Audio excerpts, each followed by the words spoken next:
Good morning. It's great to see you all here today, and I'm honored to be here to moderate this panel on overcoming challenges and addressing the compound persecution of women. We have a great panel of witnesses. We actually have a lot of women here as well, incredible women in the audience who have both survived persecution and who are also advocating for others. So it's an honor to be here, and then also to have these wonderful women who I've actually gotten to know and worked with in a lot of different issues. Why are we focusing on women? Judy Golub is going to be going into that. Why is it important that we raise this issue? There's so many different areas that persecution of women touches. Many live in a society already where women are treated as second-class citizens, where they, in a way, face segregation in society. Many Iranian women have explained that and in Saudi Arabia have experienced similar to what African Americans have experienced here with the segregation of men, of not being able to take place in society. And I just want to, if you haven't read Maryam Ibrahim as well, is a very key case where you can see the persecution of women. So I will just start by presenting everyone, going through the bios of all of the wonderful women here today. And I will begin with Judy Golub. And Judy is is a skilled leader and activist with a keen grasp of coalition building and congressional grassroots and media advocacy. And Judy has over 40 years of experience as an advocate, planner, researcher, and project manager. And she also founded the Women's Forb Alliance. I'm thankful for the work that she does. She's also a member of the steering committee of the International Religious Freedom Roundtable, and before that she directed the Congressional Affairs and Policy and Planning, and she was also the executive director for Immigrant Legal Resource Center in San Francisco, and various different groups, and you can read more behind me. And then our second speaker is Caroline Doss, and she is the president of Coptic Solidarity. She's an attorney at law, founder of Doss & Associates, and you can read her full bio behind me. But she has been working on many of these cases. She meets with women on a daily basis who have faced persecution, many from Egypt. And she has also testified in 2011 before the US Congress on issues facing Copts in Egypt. And then we have Jamila Nasso. She's the co-founder and president of the Canadian Yazidi Association. And she is a community leader and advocate for the Yazidi people. And she herself has experienced persecution as a refugee herself, and then stood up and advocated for those when ISIS took over in Iraq. And then finally we have Hillary Miller, who is, sorry, I'm not even clicking at the same time, who's the researcher for USERF Commission on International Religious Freedom, and she's covering the Middle East and North Africa and Gulf state regions with a specific focus on Iran, Saudi Arabia, Yemen, and Egypt. So if you don't mind, I'm gonna stand up because I'm gonna. So with that, I'll go over to Judy, and I know that you're going to be addressing a little bit why Forb and why women.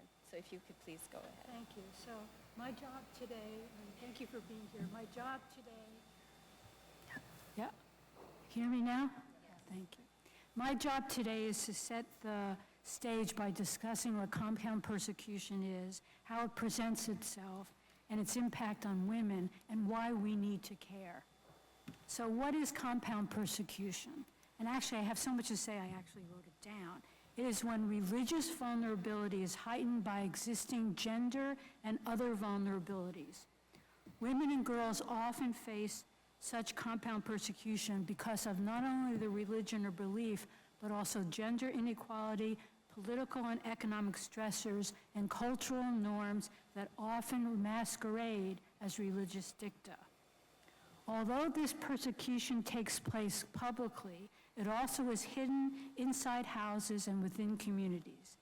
These infringements on women's and girls' human rights also are treated separately and thus not well understood. We hope that sessions like today will help change that fragmented understanding. Our panel on this issue owes much to the work of Open Doors International and Stephanus Alliance International, as well as USERF's 2017 groundbreaking report, Women and Religious Freedom, Synergies and Opportunities. That report emphasized that women's rights and freedom of religion or belief, FORB, are not conflicting rights, but rather work together to promote the individual freedoms protected under international law. Finally, I also want to highlight another report, Women at the Table, which was issued in 2023 by FORB Women's Alliance, my organization. And for that report, we partnered with Gender and Religious Freedom, a London-based organization, to conduct the study, which I hope you will find contributes a lot to our understanding of the issue. So in my comments, I want to address 4 issues. Why is FORB, or freedom of religion or belief, essential? 2, why is the focus on women both important and necessary? 3, what are the barriers that need to be addressed to help create positive change? And 4, what have we learned? Where do we go from here? Okay, why is FORB essential for women? Enshrined in international law, FORB is a freedom that affords every individual, men and women, the ability to have, adopt, change, and express any religion or belief or no religion or belief. It includes the freedom to express interpretation and is closely associated with other essential freedoms, including assembly, expression, and association. Properly implemented, FORB empowers human beings as individuals and in community with others. FORB also plays a powerful role in empowering women and advancing gender equality by protecting religious beliefs and practices as an uninfringible individual choice. FORB thus is an essential tool to help women and girls overcome systematic barriers which often are justified on religious grounds and include discriminatory law and the absence of economic opportunities. More specifically, these barriers include limited educational attainment, access to health care, limited access to housing, economic, social, and cultural participation, and political involvement, and underrepresentation in political decision-making. As a core human right, FORB never legitimately can be used to limit other human rights or justify harmful practices. So, second, why is a focus on women important? First, women account for over 1/2 of the world's population, 80% of whom live in countries that violate people's freedom of religion or belief. Thus, empowering women statistically is not a minority issue. Second, women often are the majority of those affected by FORB violations, as they are often the greater adherents of religion. Third, dictators, autocrats, violent non-state actors, and others seeking to maintain power and control and acquire power through force understand that women and girls hold the power literally to shape their community's past, present, and future.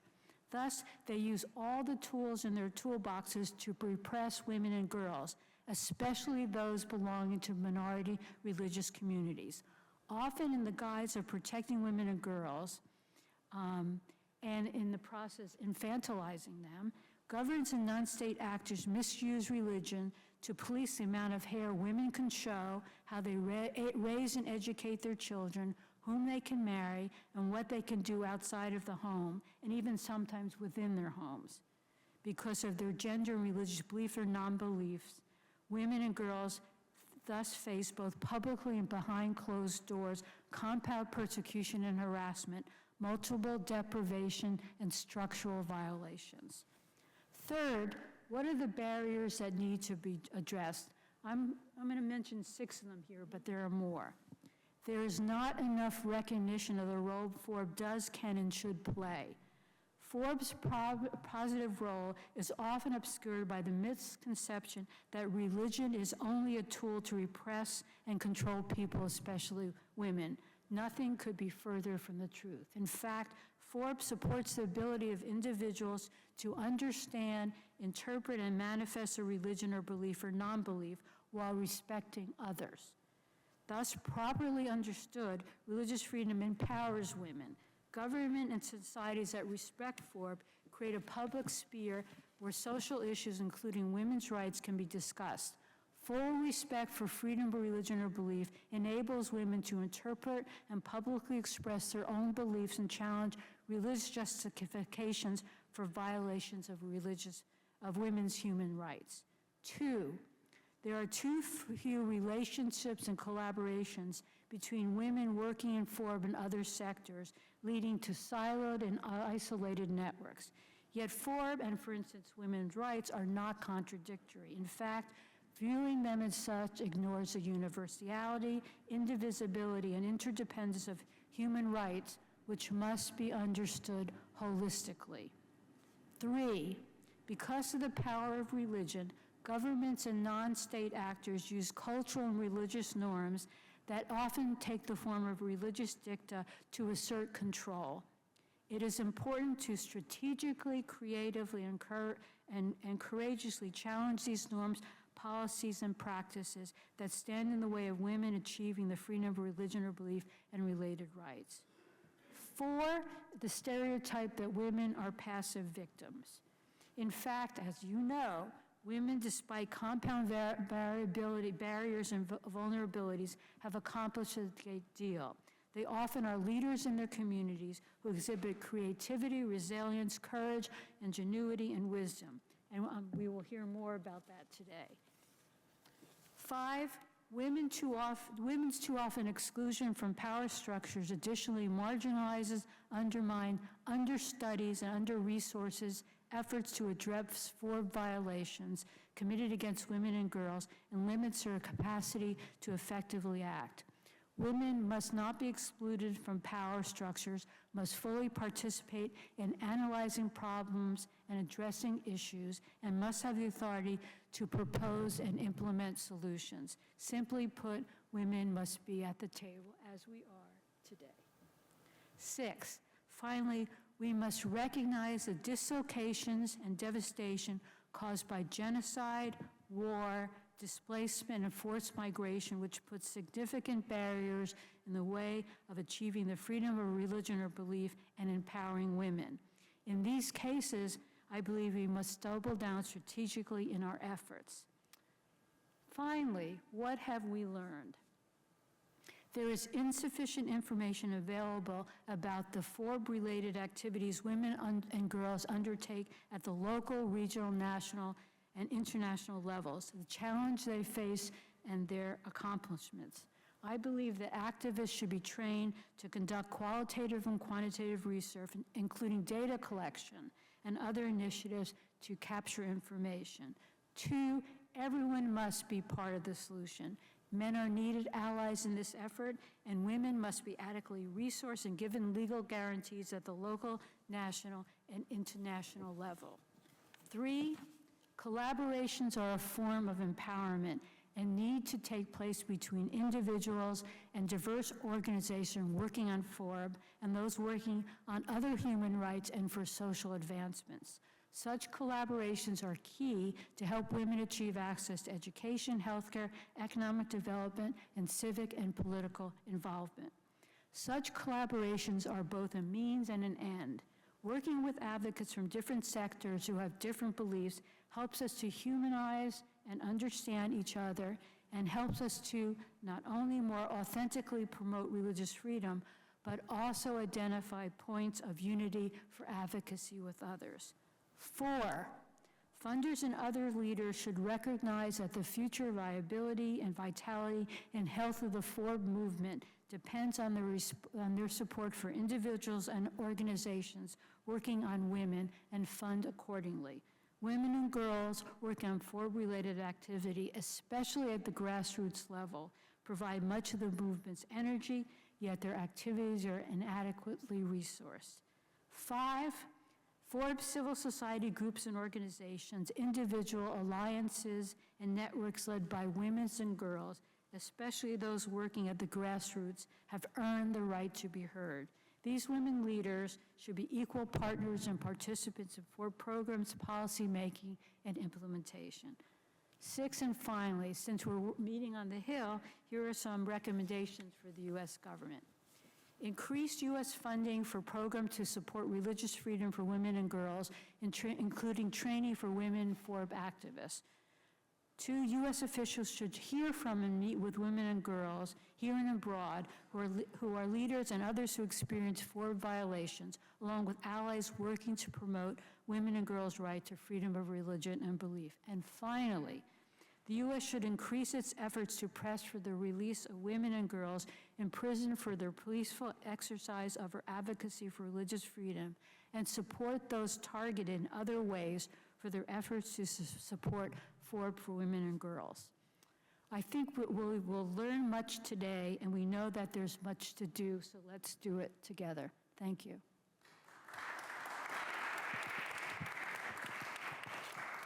Thank you so much, Judy, for clearly pointing out the 6 different ways that we can advocate and also putting out things for U.S. officials to take into account, working for the release of prisoners of conscience, women prisoners of conscience, and also giving them a voice.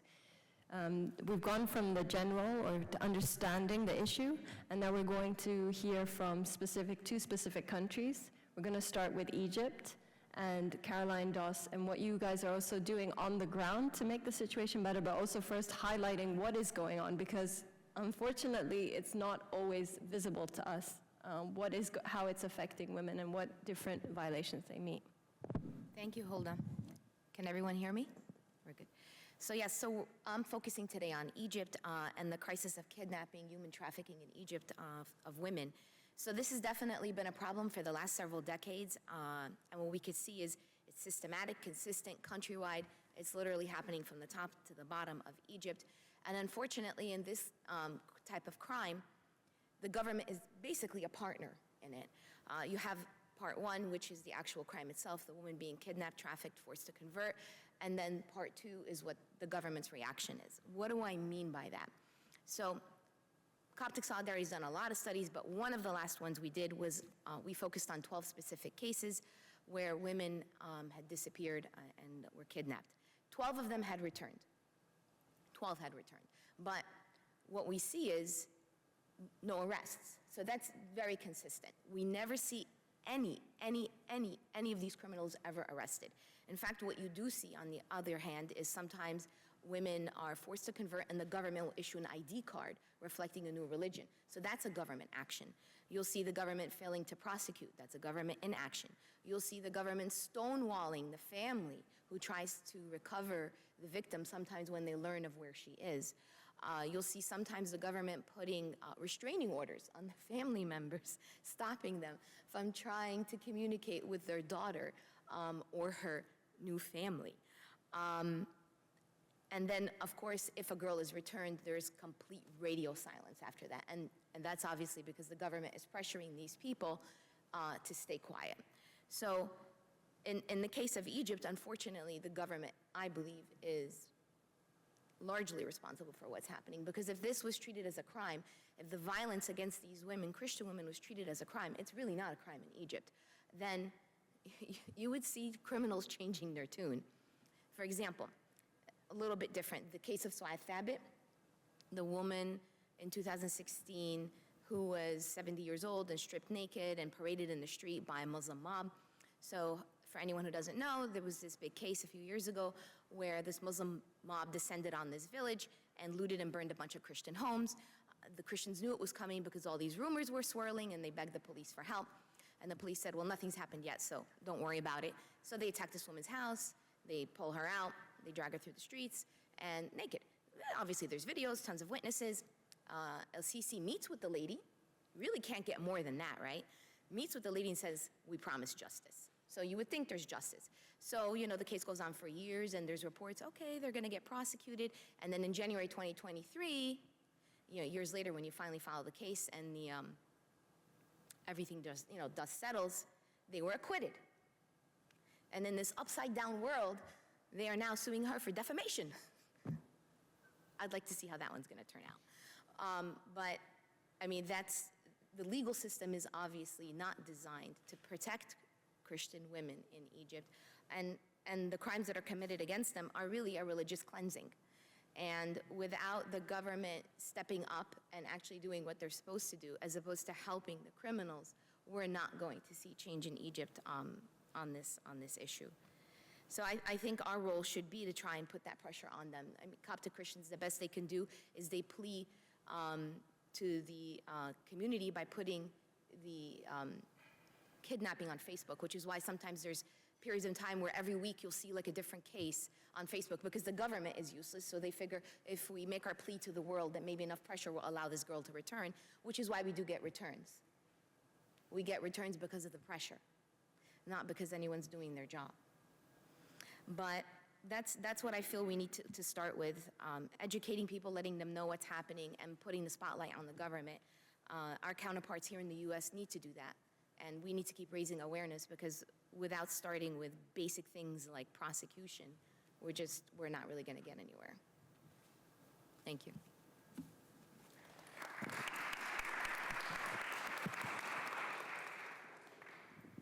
Thank you, Caroline. And we'll go into that more about what can the government do, or what can we, civil society, what tools are there to make the government do what they are supposed to do, is protect their citizens, because they are citizens of the country. They are part of the fabric, indigenous citizens of the country. So now I'd hand it over to Nafia. Please share with us. Jamila, sorry. So we have two wonderful sisters, but this is Jamila. Can you hear me? Yeah, we're good? Okay. So I'll start off with a little story, and that'll really be the preface for my presentation and kind of what you hear. And I hope you keep this story in mind as I go through what Yazidi women have gone through since August of 2014. So I had the opportunity to visit Iraq in October, and I visited a number of the refugee camps there and a number of the Yazidi women survivors and things like that while I was there. And this is just an excerpt from one of the survivors' stories. I remember dressing Adele in light clothing because of the suffocating heat that day. Shorts, a light t-shirt, and sandals, recalls Maisa, a survivor. Even as we were being surrounded, I thought I needed to grab him a sweater. It gets chilly in the evenings. The panic set in moments later when he was ripped from my arms. His cries echoed in my ears as I held him as tightly as possible until a brutal blow forced me to let go. The feeling of his little hands being clawed from mine still haunts me. I can still smell the gunpowder and the heat of that day, the terror in my parents' eyes etched in my memory as we were torn apart and taken by those monsters dressed in black. 10 years have passed, but for me, it feels as if I am still trapped in that same moment of horror. Maisa is living in an IDP camp right now. She still has not heard any news of her son or of her parents, who she was separated from on August of 2014. In August 2014, ISIS launched a genocidal campaign against the Yazidi community in Iraq. Approximately 7,000 men were killed, 6,417 women and girls were taken as sex slaves and sold at markets. Young boys were separated from their families, brainwashed, radicalized, trained as child soldiers. Those who resisted conversion to Islam were murdered immediately, often with throat slittings and then dumped in mass graves. During the initial assault on Sinjar, ISIS fighters separated women and girls from their families in brutal and chaotic conditions.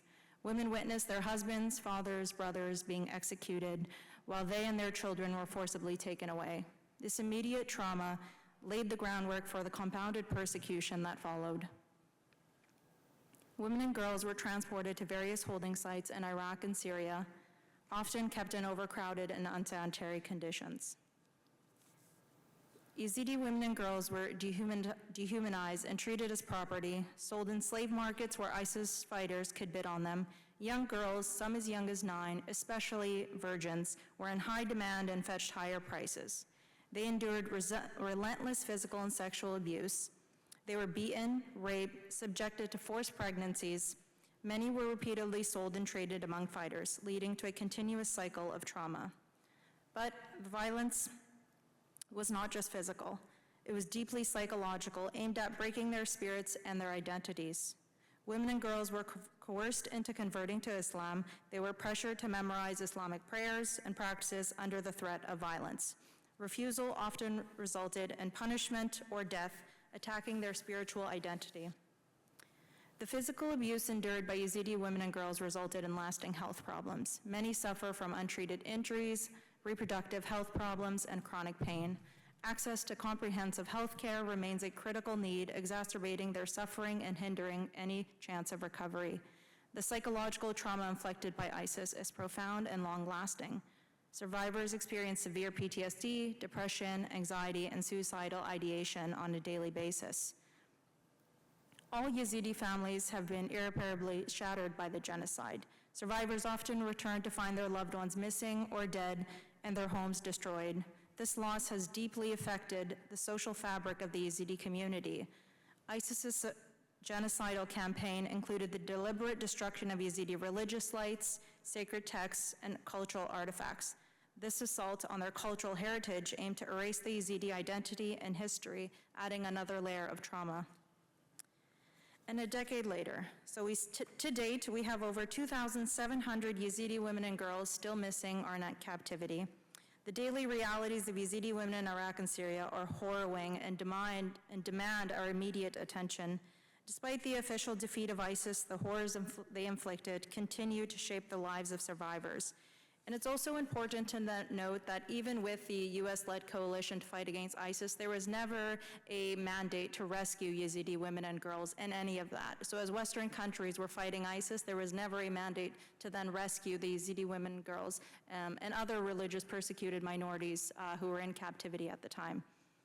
And a decade later, we have over 250,000 Yazidis living in displacement camps in Iraq, lacking basic necessities, clean water, adequate food, proper sanitation, and of course, women in these situations face heightened exploitation and abuse. And then to add another layer, the Iraqi government recently released news that they're going to be shutting down IDP camps in northern Kurdistan, completely dismissing the realities of survivors and the attention that they need before there's any even talk of return to home. So a few key initiatives and agreements launched to bring justice to Yazidi women and girls, as well as the ancestral homelands of the Yazidi population. First is the Yazidi Survivors Law. Next was UNITAD, the United Nations investigative team to promote accountability for crimes committed by Daesh/ISIS, and then the Sinjar Agreement. So the Yazidi Survivors Law was passed in Iraqi Parliament of March 2021.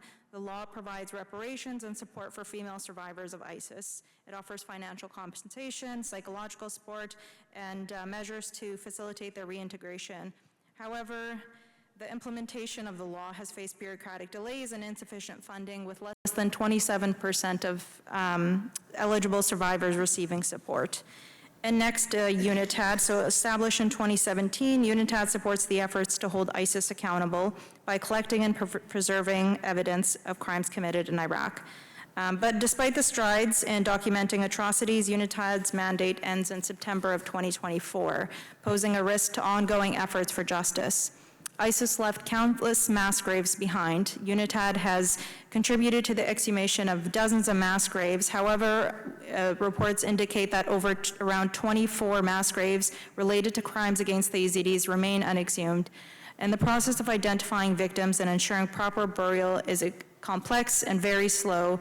Just as recently as May 21, the teams began exhuming the mass grave of Alu Antar Awal in Tal Afar. And early reports suggest that there's about 600 to 700 bodies remains in that one mass grave alone. So you could only imagine how much more is left in those 24 still uncovered. And next is the Sinjar Agreement. So signed in October of 2020, the Sinjar Agreement aims to stabilize the Sinjar region and facilitate the return of the displaced Yazidis. However, as you can imagine, it's pretty much a war zone, highly unstable with political and security challenges. And then to add on that, the agreement itself was signed without any inclusion of the Yazidi community itself. So what can be done? What can we do to improve the situation? So first and foremost is advocacy and awareness. The Yazidi Survivors Law was a first step towards a broader transitional justice framework to address a lot of the deep-rooted causes behind the genocide. We know that genocides don't happen in a vacuum. There's multiple factors that lead to things like that happening. And next is legal reforms. We need to push for legal reforms that ensure justice for people and, and really hold perpetrators accountable. And that's not just in Iraq, that's in all countries. Canada, for example, I would say our terrorism laws are very weak, I'd say, compared to allied countries who have repatriated individuals who went and joined ISIS. Canada has to date repatriated 9 Canadian women who joined ISIS, only one of which has faced any legal ramifications. The other 8 are living out, free and about like the rest of us. So there's definitely lots on that front that needs to be done, both in Iraq and Syria and in Western countries as well, where we're seeing repatriation of folks who went and joined ISIS. And UNITAD. So based on the request from Iraq, UNITAD is closing, and it was really the only mechanism that raised the expectations of survivors for accountability.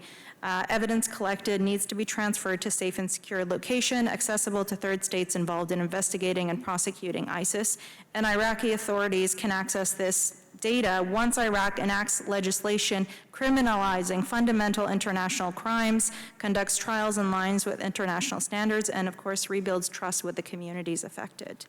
And lastly, a sustainable long-term plan. Sinjar needs international coordination to address the PKK issue and the issue of other non-state actors in the region.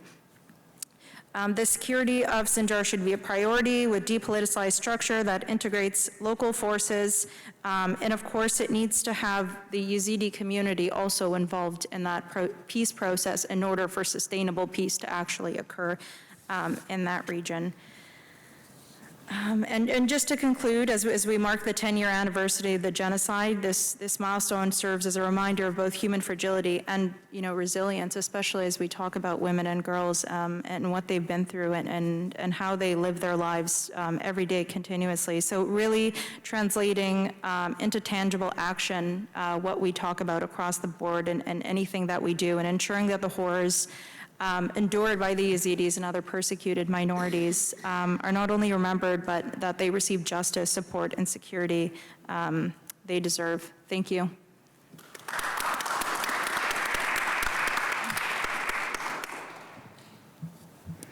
Thank you, Jamila.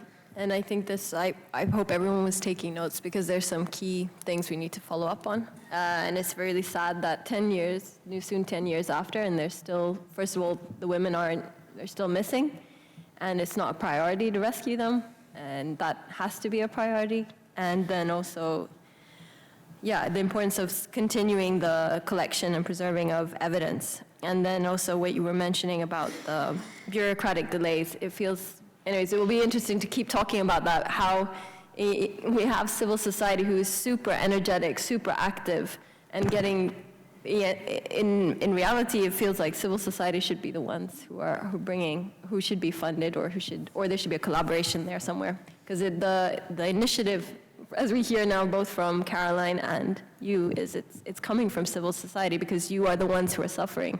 And so there's a real urgency, the urgency, because you come from these communities. And unfortunately, we wish that compassion was natural, but sometimes it doesn't come.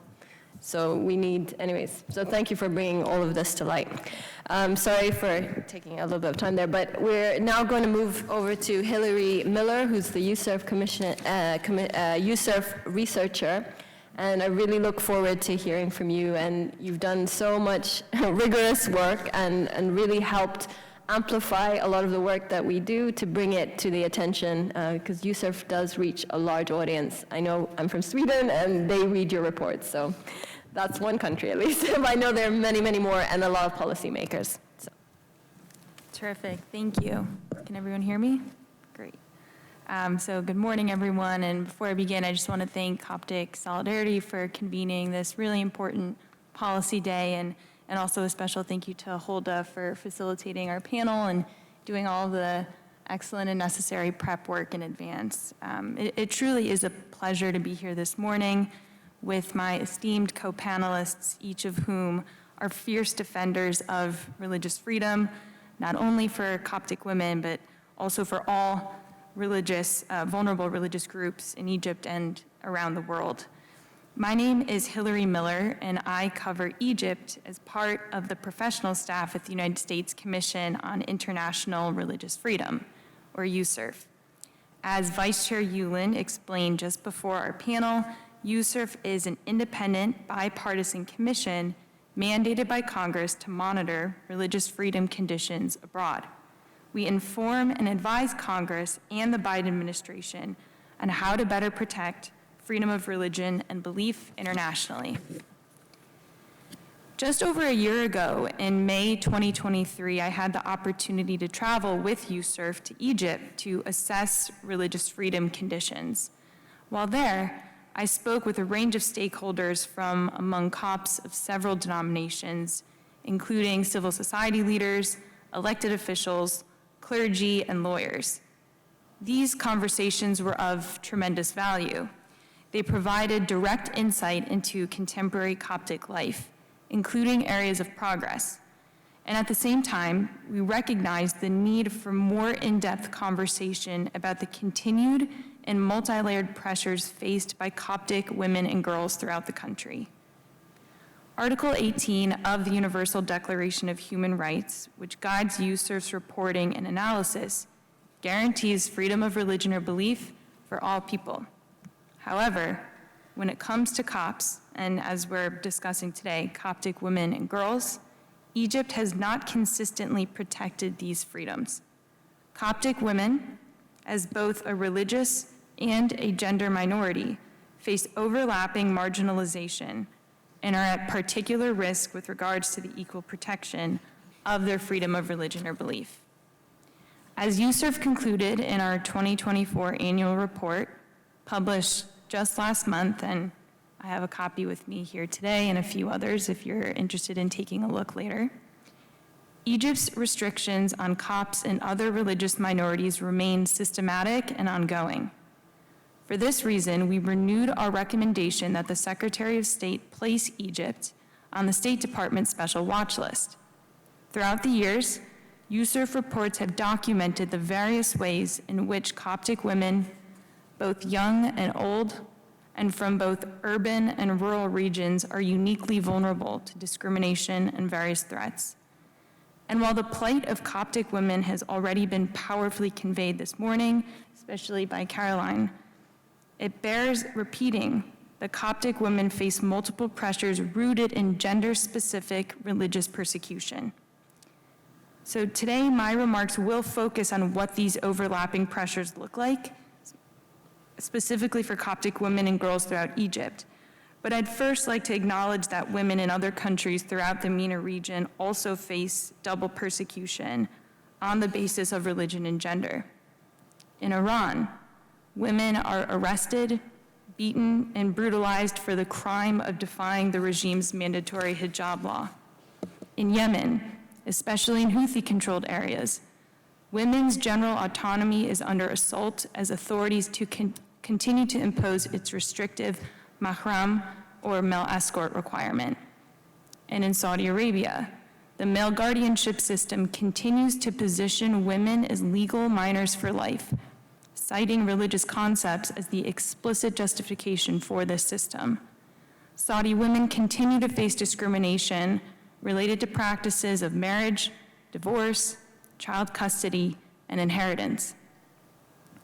The unique plights of the women in Iran, Yemen, and Saudi Arabia give credence to the global problem that is gender-specific religious persecution, which is a problem that presents itself in its own way for Coptic women and girls. First, while sexual harassment is a widely recognized problem facing Egypt's women, Coptic women may face additional forms of grooming by abusers and sexual harassment directed at them as non-Muslim women. For instance, in areas where most Muslim women wear the hijab, some assailants have targeted unveiled women, including Copts, for sexual harassment or assault based on their perceived identities as non-Muslim women. Last year, Yusuf reported on a male pharmacist's physical assault of Naveem Sobhi when she entered the pharmacy wearing non-Islamic dress during the Muslim holy days of Ramadan. Ms. Sobhi's injury was compounded by the police's reported pressuring of her to agree to adjudication by a local non-judicial reconciliation session.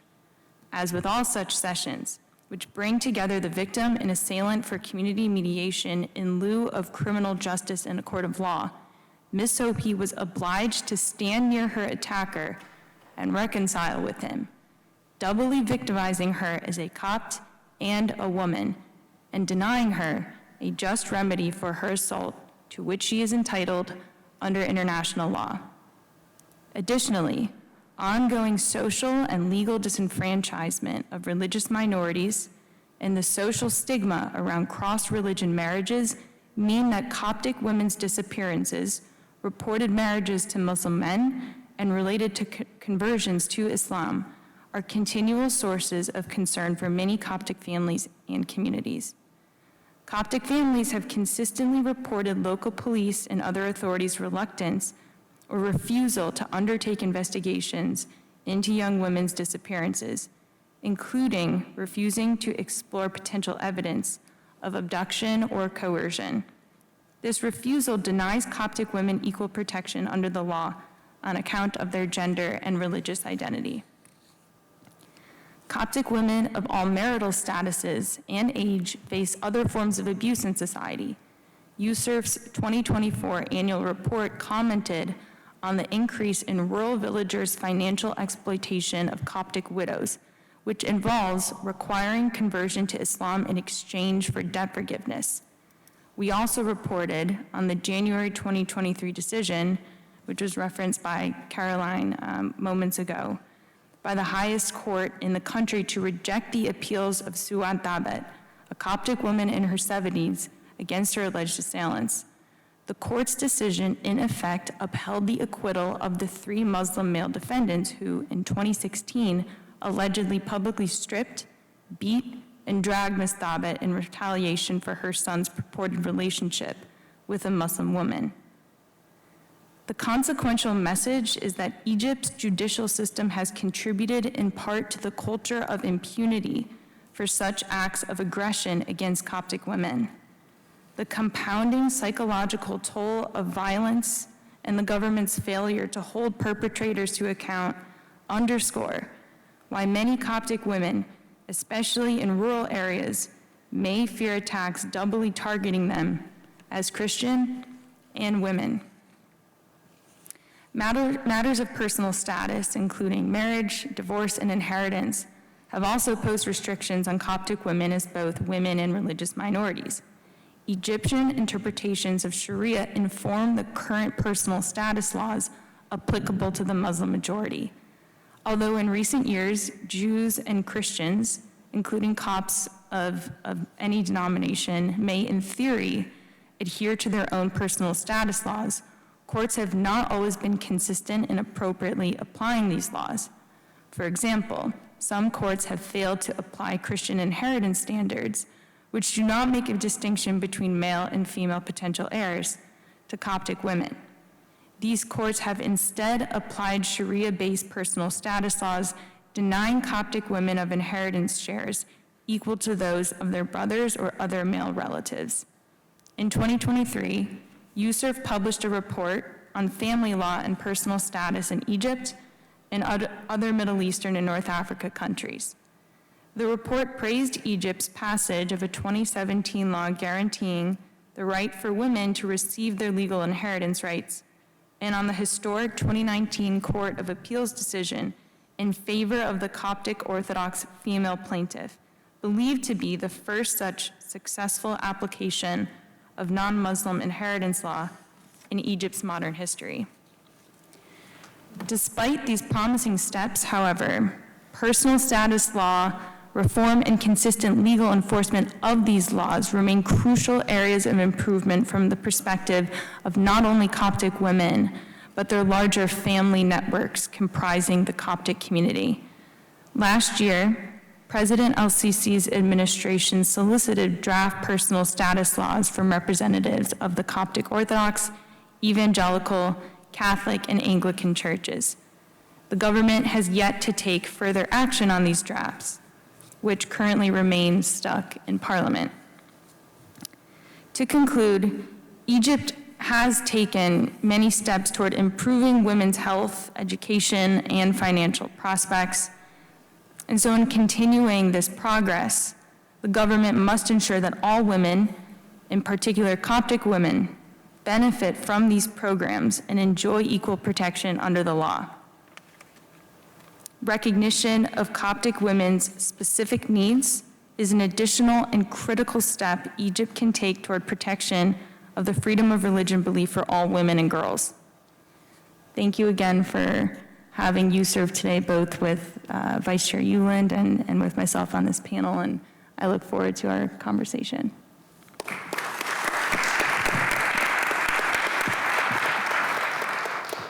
Thank you, Hillary, for explaining the situation in Egypt so well, and also for the research that you do. And also, it was really key for me to understand the part where you mentioned that even the judicial system has kind of been complicit in the discrimination of women. So we're going to move on to question and answer session. If you can start preparing questions for these panelists. You've seen the bios in the back before in the beginning, but these women really have a wealth of knowledge and also so just take advantage that they're here. If you have questions, there's little note cards on the table. So start drafting your questions, and I think Lindsay or someone else will be there to help pick them up. And maybe Matilda, if you want to help pick up questions cards. So, so start thinking about those. And I just thank you all for sharing. I'm going to actually open for Judy. If you have comment. Okay, a question, so go ahead. So I have a question for Carolyn and Hillary. You described the situation for Coptic women really well. What are the 3 things that you think that would make a difference? What would be really helpful in this situation? Where Coptic women are abducted, there's forced conversion, and other problems. What would make a difference? So just come closer again. Yeah. So she asked what will make a difference for Coptic women? 3 things. She asked for 3, that's a lot. It could be one. It could be one. I think the biggest thing would be government. I mean, that's really what it comes down to. Government, education, starting with the prosecution of the perpetrators of these crimes. I think when you get out of, what is that called, a monopoly, get out of jail free card, you're just going to keep doing it. I mean, that's what it comes down to. And then not just the get out of jail free card, but they act in furtherance of the crime by changing the ID cards, slapping restraining orders on the family members, stonewalling investigations, threatening family members finally when the victim is recovered to stay quiet so that they can't tell their story. So it's like this constant suffocation of the victim and their families in so many different ways. It's like their active role. That's the second part of the crime. It's a 2-part crime. And it's not complete without them. They're the ones who complete it. So I think we really need to call them out on it. I'd appreciate if USURF did that. I mean, blasted them, because really it can't happen without them. It can't happen without them. I appreciate your point and candor. For USURF, we have consistently in our reporting and our recommendations called on the U.S. government to encourage Egyptian authorities to reform laws, personal status laws, inheritance laws, and this judicial system, which essentially sets Coptic women, but also all non-Muslim minorities up to fail. And, we've been dogged in our reporting on that and consistent in our reporting, and will continue to do so and put a global spotlight on the issue. I'm not sure I have much more to add to that. And could you just go in a little bit? So in what ways are the personal laws, status laws, restricting the rights of women? And how are personal status laws violating the rights of women and girls? And what reforms are necessary? Why are they so what are the issues? What efforts are necessary to challenge reform these laws? I would just say generally, as I remarked, in relation to issues of marriage, divorce, and inheritance, these women and cops generally just aren't given due process under the law. So we would encourage, as we've continued to encourage, the U.S. government to call on Egyptian authorities to move expeditiously with these draft proposals that have been solicited by the LCC government over the last year, which remain stuck in Parliament, to take action, to take seriously what the community, various denominations in the community are asking for, and to move on those reforms. Thank you. Is there issues with the personal status laws in Iraq as well, or are there any issues, things that you would like to see change? Because I know we talk about prevention, and actually the first speaker, Yigal Karmon, also raised a little bit about how it will just happen again. So what do you see? Of course, the problem is we haven't even seen justice, so I guess that's one. But so anyways, share if it's justice and what also preventative structures need to exist in the country to safeguard. Yeah, so I mean, I went over talked about the Yazidi survivors law and UNITAD there in the country now, as well as the Sinjar agreement. So we have three real key things that have lots of potential to do a lot of good. The problem is we run into issues when it comes to implementation. I think this is where the international community can come in. I mean, we don't have time, and you don't need me to give you a history lesson on the U.S.-Iraq relationship and how far and deep that runs. So there was a huge opportunity here for the U.S. to apply some pressure to the Iraqi government, to the Kurdistan regional government, to really making the Yazidi file a priority and saying that the rescue of the over 2,700 Yazidi women and girls must be a priority. We're seeing mass exodus of both Yazidis, Christians from the region, and other ethnic and religious minorities. So there is a huge alarm going off in the country right now for those minorities, for all of them, just leaving Iraq, and that would a huge detriment to the country itself, but also a huge issue then for other surrounding countries which they're fleeing to. Multi-layered, but definitely an opportunity for countries like the U.S. and we push Canada as far as we can on these files, but the U.S. being a much bigger player there. Thank you. Do you have? I have another question. Yeah, go ahead. So you've all talked about, women who have been abducted, forcible conversions, some returned, Yazidi women facing horrors, some able to have been brought back. What kind of services do these women need? And are they getting these services?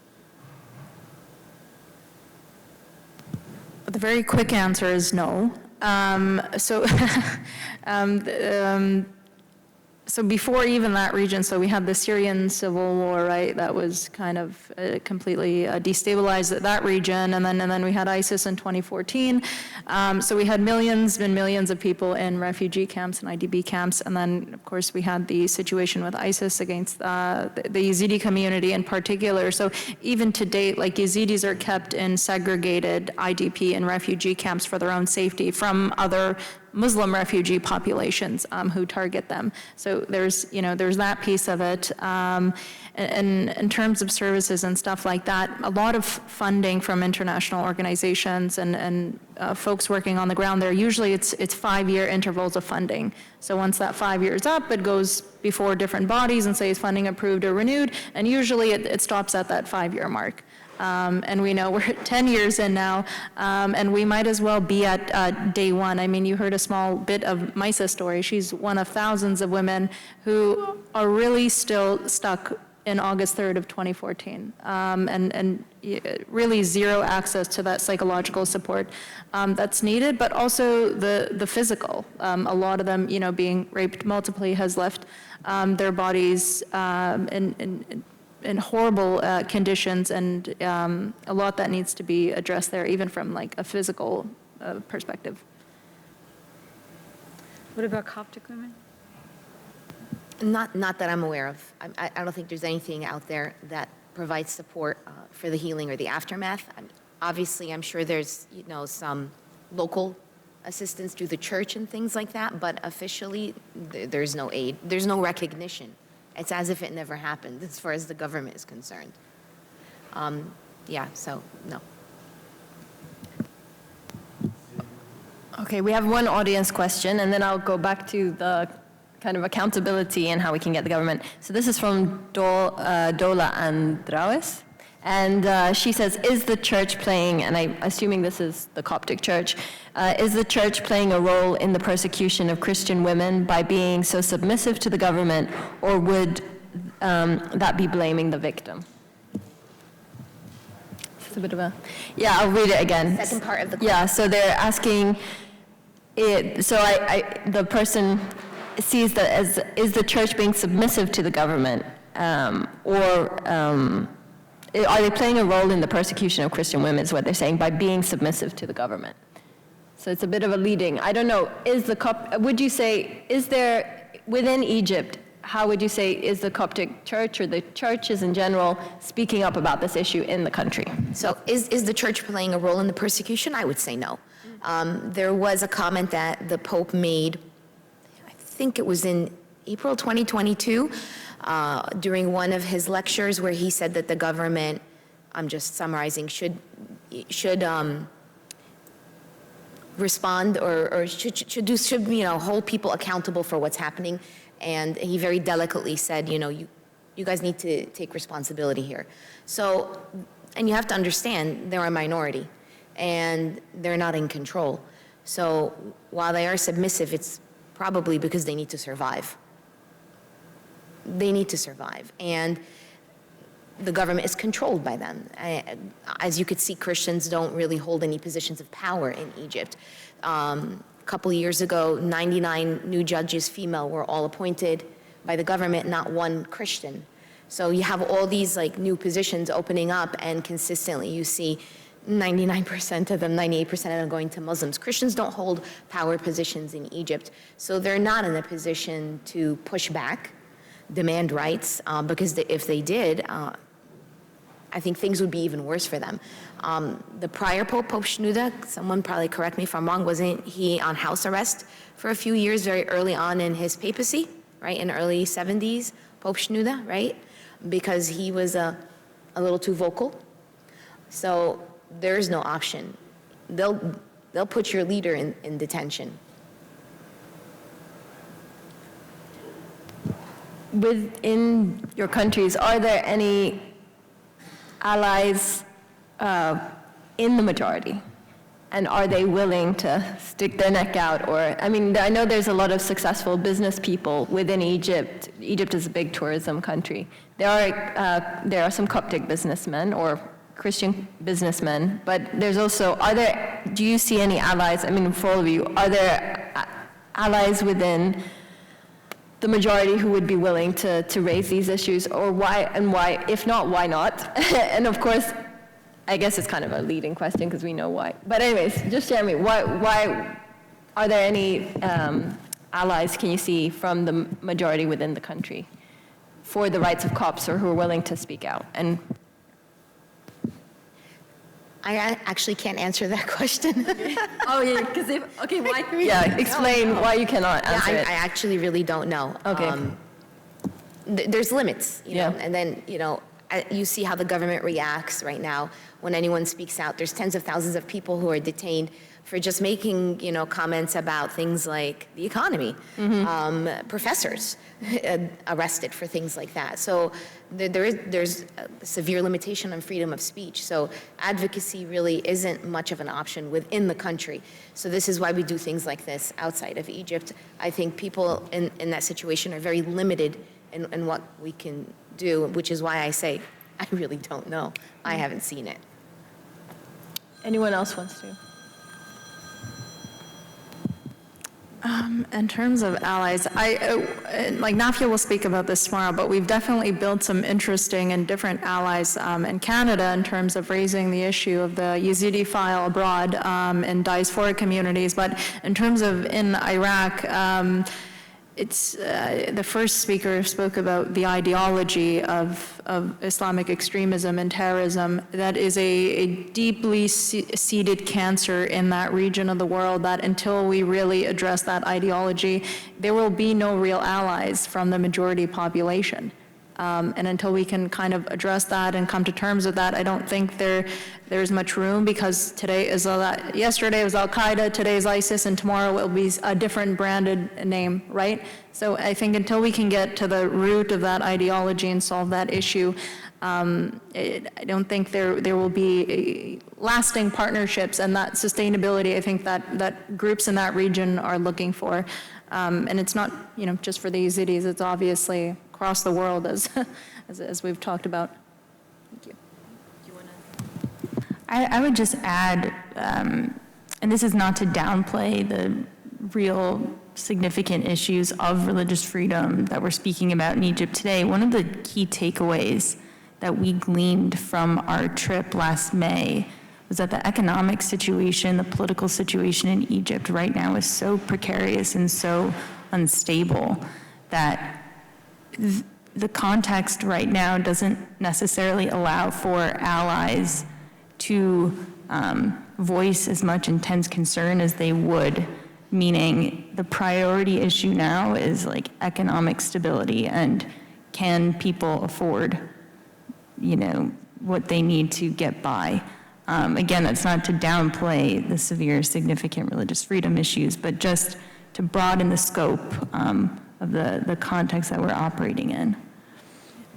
I think in terms of allies, I think that's where civil society organizations come in internationally, and also organizations like the International Panel of Parliamentarians and other groups who are outside the country who have ties with other nations, some of whom, for instance, could have a closer relationship, who are interested in religious freedom and can have a closer relationship with people in Egypt, for instance, and that start building that pressure and strategically figure out goals and work internationally.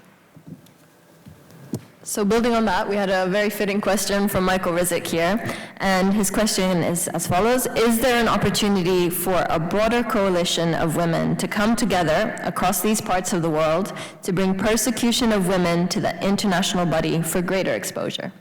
So I think that's kind of, so that would raise the question, which is incredible that Coptic Solidarity has brought already to regions, and also in New York, when you brought Nigeria, Pakistan and Iraq and Egypt. But so is there an opportunity for a broader coalition? That's the question. Well, that's why we created Forbes Women's Alliance, because we didn't really feel that there was an organization who focused on that compound persecution. But I think there's always need for people to work in collaboration. And it's interesting, it doesn't have to be only groups who are interested in religious freedom. If you look at the issue of religious freedom, that's assembly, association, expression, so it's other human rights groups. And it's also people who are interested in equal education, equal housing, healthcare. It's like if you can understand religious freedom as a barometer for a country and the need to have change in all these sectors, and religious freedom as a way to help unify people to address those concerns. That was really, I love what you said, that it touches on so many other things: freedom of association, freedom of assembly, freedom of expression, and then also we've seen violations that amount to torture. We were talking about genocide, and so, but like you said, there's like different groups. So there's the groups that are talking about women's rights, and they often don't bring in the religious minorities sometimes, because then they think it's religion, and not religious freedom is very different from just advocating for a belief. It's about advocating for the freedom of women to choose, freedom of conscience for women, which they have. We have human dignity, and we have a freedom to follow our convictions. And so I just wanted to go back on the implementation. Many of the cases, Coptic Solidarity has done a lot of advocacy, all of you have, and I think you've talked about like Facebook. So an individual family will put their their situation on Facebook. So that attention helped them release the woman. But of course, it keeps happening again and again. And you mentioned education is key. Because they love to put it in reports, Egypt and stuff. Oh, we're working on education. We're working on what key things are important in their education system. To what change? Like, I didn't grow up in Egypt, but I don't know, or anyone who maybe we can discuss this down when we can congregate later. But what are some issues in the education, or what things are? Why is there not that inclusive society? And what kind of, I guess, what education would you like to see? What positive education? I'm this part. Sorry, Caroline. That's a big question. Yeah, okay. Oh my goodness, that's a big question. Yeah, I mean, in order for society to get to a point where they can actually feel okay about doing something like that and to normalize this, something definitely went very wrong in the foundation and in the education. And it starts in the school system, in my understanding, there's some, there's something going in the works right now for reforming the books, but there's a lot of, I don't know what the right word is, but there's a lot of discrimination is taught through the school system. Let's just put it that way. Discrimination is taught through the school system, through the educational system. And then, of course, you also have the hate speech that comes from the imams on the loudspeakers. And that I hear about all the time from clients in every part of Egypt, how they listen to the speakers that they could hear in their homes calling them infidels and the enemies of God. So if religious leaders are calling the Christians the enemies of God, and calling them infidels and calling their women in possessions permissible, it opens the door. Let's just leave it at that. So reforming that would be very difficult, and that would have to probably come from the top down. Do you want to chip in? I want to just add, I remember reading an article a few years back, and this article was about some sort of a temporary restriction or law that the government had implemented during the month of Ramadan, ordering mosques to tone it down during that month of Ramadan, so as to not incite any religious conflict. I think this was maybe like 5 or 6 years ago. So the article just really just hit me because it said to me the government is aware that there's a problem, and they're just asking to everyone to put a temporary hold on it. So there was no like, hey, there should be like a long-term solution here. It's like, we know there's a problem, let's put a temporary hold on it. After Ramadan's over, go right back to it. So the government is aware, and I know that they do put, restrictions here and there, but it's a problem. When you're spreading hate speech on the loudspeakers throughout the entire country, it changes the mindset of people. If anyone else, feel free to just jump in. I'll just add to that. In the education system, there is no formal recognition of those faiths that are not constitutionally recognized by the Egyptian government.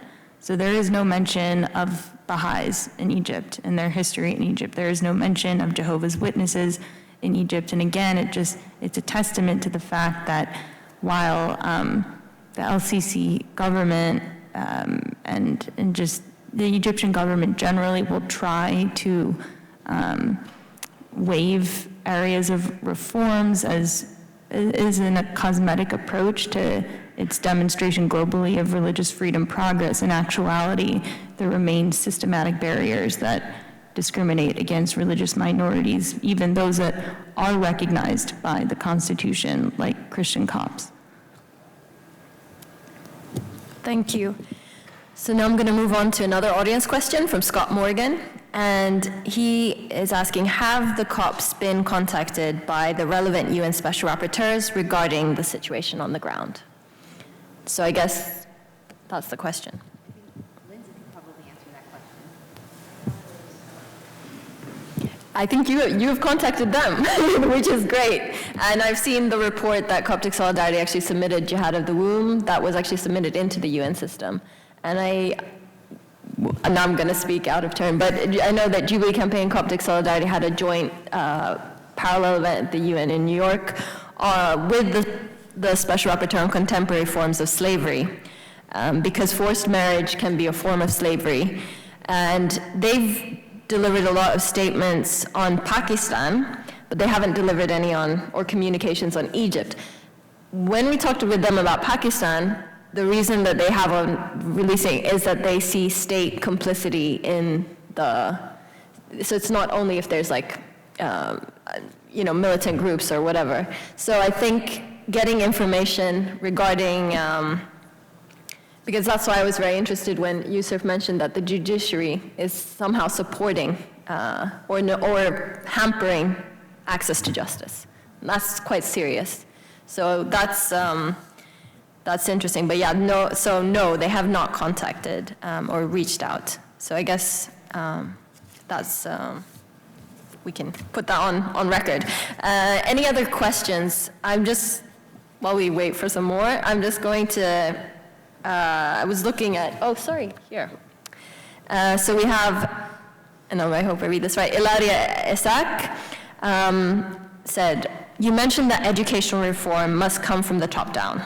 What would grassroots, bottom-up reform look like? Thank you for that question. So that's it. So I can read it again so you have some time to think, but so you mentioned that educational reform must come from the top down. What would grassroots, bottom-up reform look like to the educational system? I think this may be a case where pressure from allies not in Egypt would be really helpful. I'm thinking about the cases of Saudi textbooks, which include horrible references to religious minorities, and a lot of the pressure came from United States government and Congress. There was legislation, there was a lot of talk from the State Department pressuring the Saudis to change their textbooks and giving concrete examples of it. And so there was a lot of analysis of the textbooks. And I don't know if that's the case with the Egyptian textbooks. Has there been analysis of them and where they incite and where they need to be changed, and pressure from the U.S. government and European governments to change? I think that's where the pressure needs to come from, I think.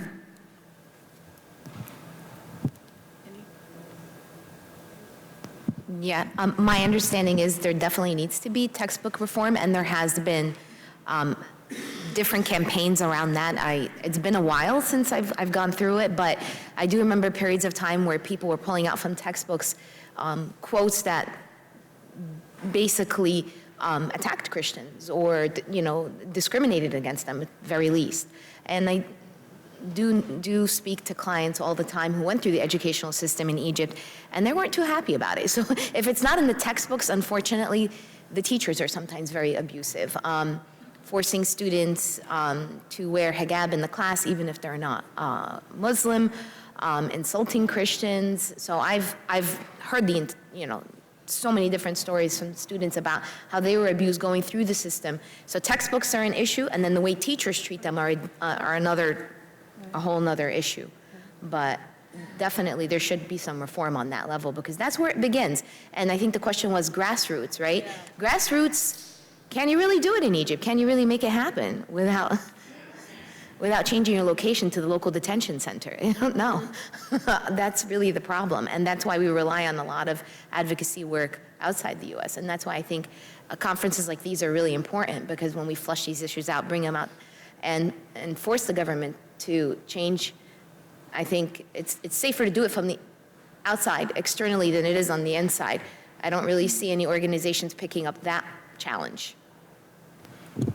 And again, I mean, the voices are there in Egypt, in Saudi Arabia. The voices for reform are there, but they cannot, they're like slumbers. I mean, they have to be quiet. Suffocated. Exactly, suffocated also. And silenced, exactly. So it's really key that we have people outside to amplify, so that when it's safe to do so, they can join. And now I wanted to go to this question. What tools are available to Congress or to the state to address the compound persecution of women? So what tools are available? Because it's also it's religious freedom violations, and it's also a lot of other violations, but what tools does Congress have? And I directed to Hillary, but anyone, or actually Judy, actually we got, Yeah. please. Well, I mean, Congress, if we're talking about Congress, has a big bully pulpit. They can start making statements, they can start focusing on it. When they visit Egypt on Codell's, asked to meet with representatives from the Coptic and other religious minority communities, just make the issue known more broadly. And then there's a whole slew of legislation they could introduce. There's always things that riders you could put on appropriation bills. And even if you don't succeed in doing that, the process educates people. And then you could, reach out to other governments to work on these issues jointly. Yeah. So that's just some. I think we'll wrap that up, and I think with that, we have a very concrete action. We have hopefully some congressional members. We also are in Congress, so this is a little flag to them to do something about this. I really thank you all really so much for taking your time and for sharing your knowledge and also the advocacy that you're doing and the work that you're doing. It's really important. And I will repeat this, what Anne says. We don't, anyways, we are not, the things that we're doing, we don't know if it could be worse if we weren't speaking out. So keep on, and also, it's also, I think you've also brought a lot of, challenged us here as the audience to remember these women and to raise it over coffee when we talk with someone so that you guys are not forgotten and the persecution that Coptic, Yazidi, and other women in these areas are not forgotten. And I look forward to hearing the next panelists as well. Thank you so much, Laura, and Judy, and Hillary. Thank you for the work you're doing.